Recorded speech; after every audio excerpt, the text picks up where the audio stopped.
spanning the globe to bring you the constant variety of sport, the thrill of victory, and the agony of defeat. The human drama of athletic competition.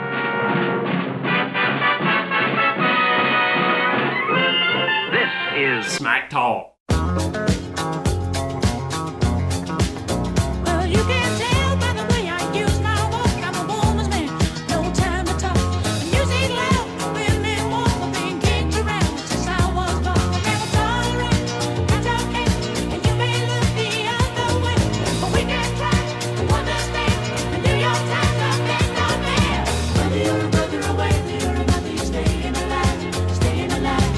Well, I want to welcome everybody to this year's edition of the West Wilson Wannabes Fantasy Football League of Mediocrity. That's right, folks. I am your host, Johnny, the anti-mediocre Stardust.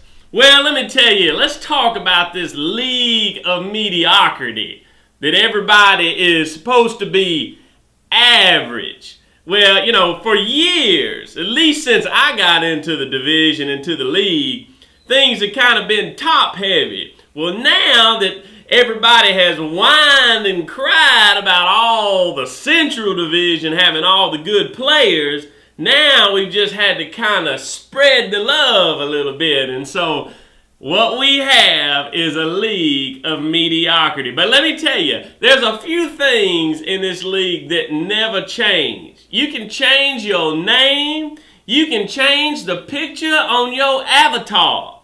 And it don't make no difference. It ain't going to make you a better fantasy football coach. No, it is not. So a couple of things I want to point out today, kind of my draft night observations.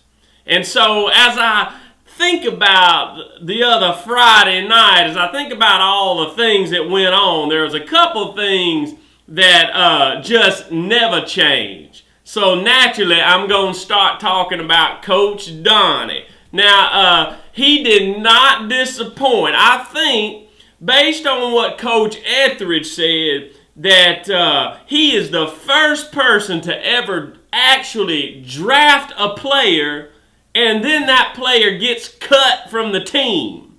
Now, I don't know if Donnie was just trying to, show the love for a local player in Justin Gage, or was he really thinking that he would start Justin Gage? I don't know. I'm not even going to start to think what Coach Donnie was going on in that head of his, but he did do something that was a little bit, out there, if you know what I mean. But I do have to say, ever since Coach Jim Cummings has come into the league, I'm telling you what, Jim's lack of fantasy skill is definitely the only thing that is elevating Coach Donnie's game. So this year, I just don't think Donnie may be at the bottom. He's made a couple of little alterations to his team.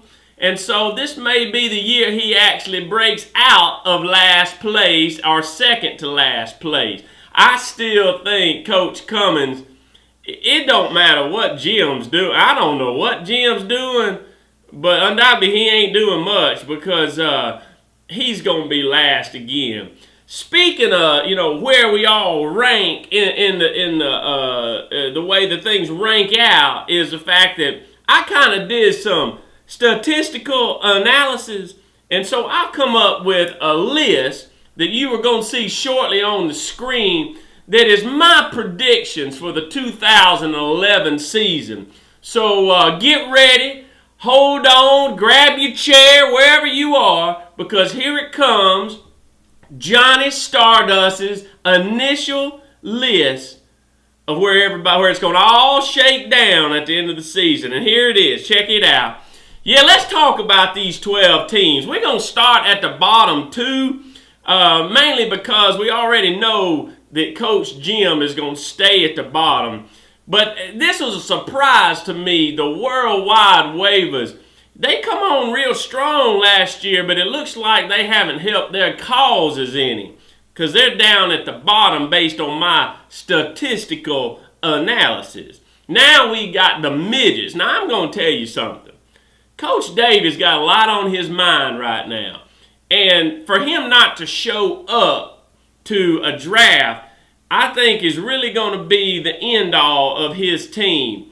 Because the last person I would want drafting my team is Coach Bruce from the Bruce's Bruises. I mean, I'm telling you what, he hasn't had a good team in years. So that's the last person I would want drafting my team. But nonetheless, that puts the Mighty Midgets way down on the list. The Doomsday Whatevers, formerly known as the Swine Slammers. Jimmy, it don't matter what you name your team, they still bad. In fact, they still gonna be awful. Moving right along to Risky Cheese. I just don't understand sometimes what Risky Cheese is thinking. I just don't get it. He's got he's got to be the biggest Green Bay fan that I know, but yet he don't choose them with their defense. Says it's some kind of inside knowledge. I don't know what to think about that. Moving on. The Copperheads I have next, well, I've already talked enough about them. Maybe they'll get lucky and fall into the middle. Heck, they might even make the playoffs. We never know. The next team is this Flying Monkey team. Now, I don't know. There's another name change that I just don't get. Well, Coach Postel's got a lot of changing he's going to have to do, and changing his name may be the start of it because his team has gotten worse each year, and maybe this is the beginning of his team trending in the other direction. I don't know, but yeah, maybe a name change is the beginning of it all. The next one is the old Ditch Pups. Now, I'm going to be honest with you. Coach Kevin got lucky a couple years ago and won our league, and it was all on luck because nobody else paid attention to the whole thing that year, and Coach Etchers was the only one really playing, so he ended up winning. But he's notoriously had quarterback issues from day one. Well, now he says he's made the trade of all trades that's hopefully going to move him up the ladder. But my feeling is he had to give up a big price tag in Adrian Peterson to get that quarterback change. And I don't know, but I think it's going to come back to bite him. That's true. The next one is the Bruce's Bruises. I don't know how they got up this high because they ain't going to win. Moving right along. The Soggy Boys. Now, let me tell you, Coach Johnny has always got a great team. But this year, I think he's held on to Peyton Manning a little too long, and now it's going to come back and bite him because word on the street is they're going to have to remove Peyton Manning's spine or something. And so I can't imagine he's going to be very good, all jellied up over there trying to throw the football. But anyway, that's just a word on the street. And of course, number 2 in the list is yours truly, the Smackatees. Now, you know, I felt bad because really we should be number 1. But, you know, I didn't want to make it so obvious that, you know, maybe I was being partial. Because I'm going to be honest, the Smackatees are strong and we coming after you. The number 1 team is the Mean Machine. Now, I looked at the Mean Machine's team and over average, he's got a very strong team based on my statistical analysis. But my guess is once Mean Machine starts playing with his roster and stuff, he'll mess it all up. So the way I see it is the Smackatees will quickly move into first place after a couple of weeks.